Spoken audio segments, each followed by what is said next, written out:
We're on our way to the annual Hackers Congress at the Parallel Polis Center in Prague. It draws crypto-anarchists from across Europe, people who employ encryption technology to keep their internet activity private. The Bitcoin is their currency of choice. At the center's Bitcoin coffee bar, you can't buy a drink with regular cash or cards, only Bitcoins. So I might as well put my bills away again. But right across the way is an ATM which dispenses Bitcoins. First, I have to download an app to my cell phone, a digital wallet to store my Bitcoins. Martin Wismeier explains how easy it is to use the app. Just set it to receive, then hold your mobile in front of the ATM. Within seconds, my Czech crowns become 6.51 milli-Bitcoins. 6.59 milli-Bitcoin. Milli-Bitcoin? Yes. I use a chip implant. I created in 2014. See, you can see the tiny chip. Wow. Half of it is antenna and the other half is the chip. So if, for example, I want these Bitcoins are on here, and if I want to buy a Red Bull, for example, there, I can show you. Yeah, let's have a look. Martin just holds his hand in front of the machine, and out comes his drink. He says this is the future.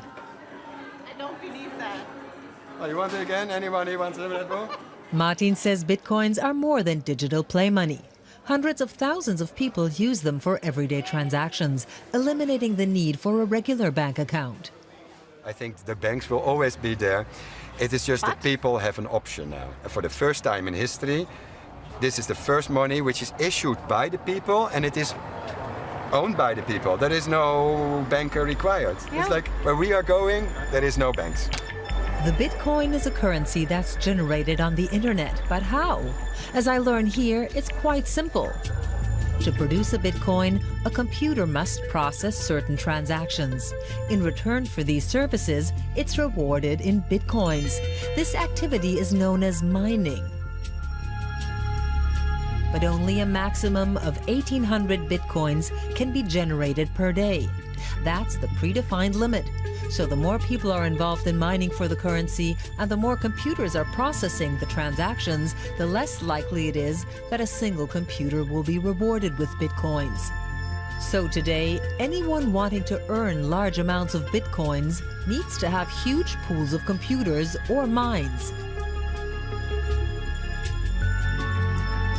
Competition is becoming fiercer, as there's only a finite and predefined number of Bitcoins which can be mined. So the Bitcoin works like a precious resource, such as gold. The more people seek to acquire it, the more valuable it becomes.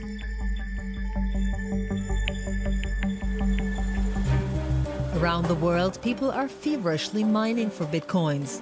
One of the biggest mines is located in Iceland. We're coming in for a landing with Bitcoin pioneer Markus Streng. He was attracted to Iceland mainly because of its geothermal power plants, which produce green electricity from the water of hot springs. He agreed to show us around his mine, provided we don't disclose its exact location. On the drive there, he explains why. There's a lot of money involved. And many different parties would have an interest in breaking into the mining farm or hacking into it. You can't be careful enough. From the outside, the hangars look grey and inconspicuous, on purpose. Few Icelanders are aware that huge amounts of virtual money are produced here every day. Inside, it's incredibly loud. My God, how many machines are there? There are over 10,000 graphic cards on this side alone. More than the world's biggest supercomputer. What do you earn here per day? If I told you that, straight away, all our competitors could draw a conclusion as to how large we are.